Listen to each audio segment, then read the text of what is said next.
for Hamas.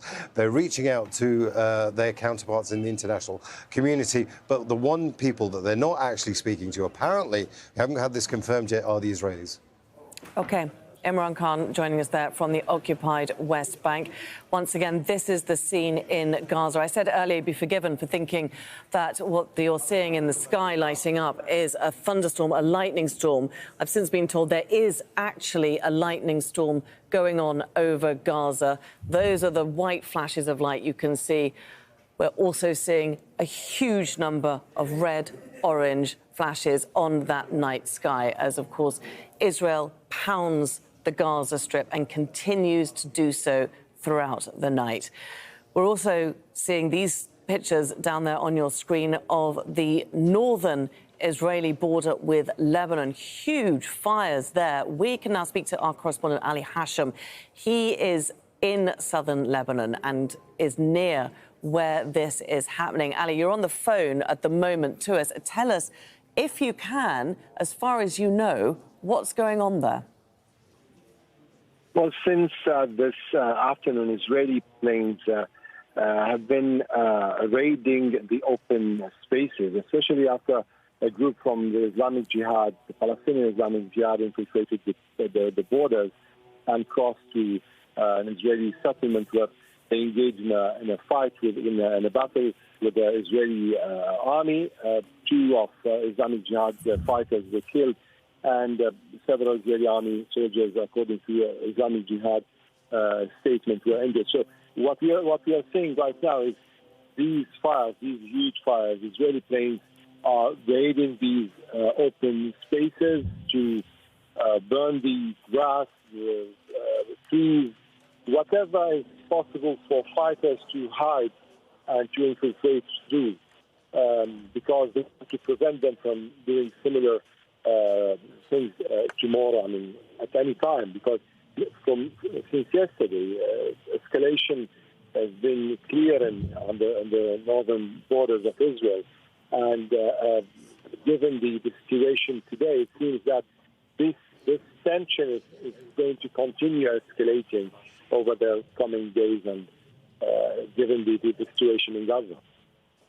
And Ali, just explain to us the significance of Islamic Jihad, because, of course, we've been hearing a lot about Hezbollah and Hezbollah there on the border. This is a Hezbollah-controlled area. We've been hearing about Hamas in Gaza. How does Islamic Jihad fit into all of this?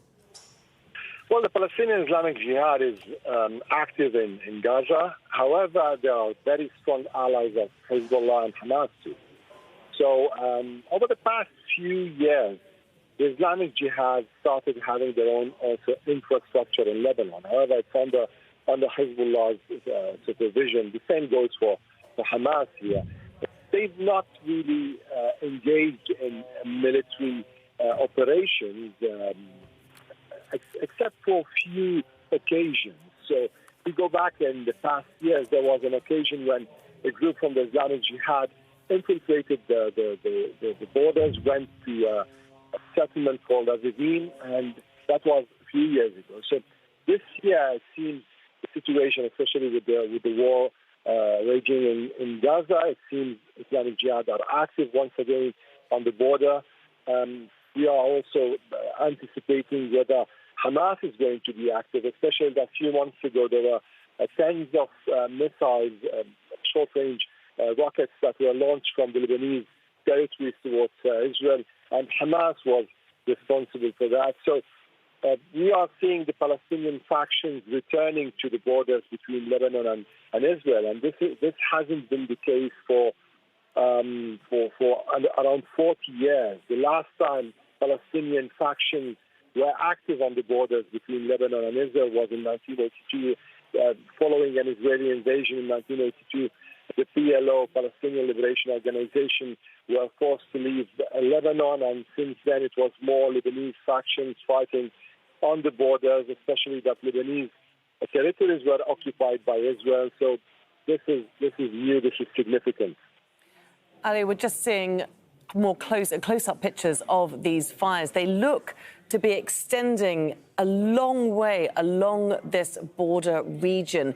Can you tell us a little bit more about them, what you know about them, which side of the border they're on, and just tell us once again how you think they might have been started? You know, this border is kind of intertwined in a way or another. So these lands are agricultural lands. They're also open spaces. And it seems over the past hours, the Israelis are more suspicious of additional infiltrations taking place from that area. And the time we were there today, the sound of airplanes, Israeli airplanes, drones was very clear. And over the past couple of hours, there were several raids there. Now, putting aside this issue, there were also raids on houses in the village of Yarin and Aita Shab. These are also border villages. And it's also important to mention that today, just a few minutes ago, Hezbollah issued a statement saying that one of its fighters was killed in Israeli air raid. And this is a kind of a real escalation here, because Hezbollah, over the past years, we know that they always vow to revenge for the fighters who are killed by Israel. So this would mean that Hezbollah is going to launch another attack in the coming hours. Well, that's interesting, Ali, because we've just got word in now that Israel has said it was targeting Hezbollah positions in southern Lebanon. Well, this is what happened today. In the town of Aita Shab. There was a tower that Hezbollah used for observation from there. This tower was hit. There was also another post in Haira that was hit by Israeli forces. What we know now, according to Hezbollah statements, that there's one Hezbollah fighter who lost his life today. So yes, this is taking a new dimension, and the Lebanese border is getting into this conflict step by step. It's not a situation of war, but it's neither a situation of peace anymore, and that's what's making people very concerned here. Okay. Ali Hashem, thanks very much indeed for bringing us the very latest there on the Lebanon-Israel border, for filling us in on those fires that we've been seeing all along the border region there. Now, Iran's foreign ministry says any foolish Israeli action against the country will be met with a strong response. It has rejected any role in the attack launched by Hamas on Israel. Iran has called for an emergency meeting of the Organization of Islamic Cooperation. Our correspondent in Tehran, Dorsa Jabari, has more. This is Valia Square in the heart of Tehran.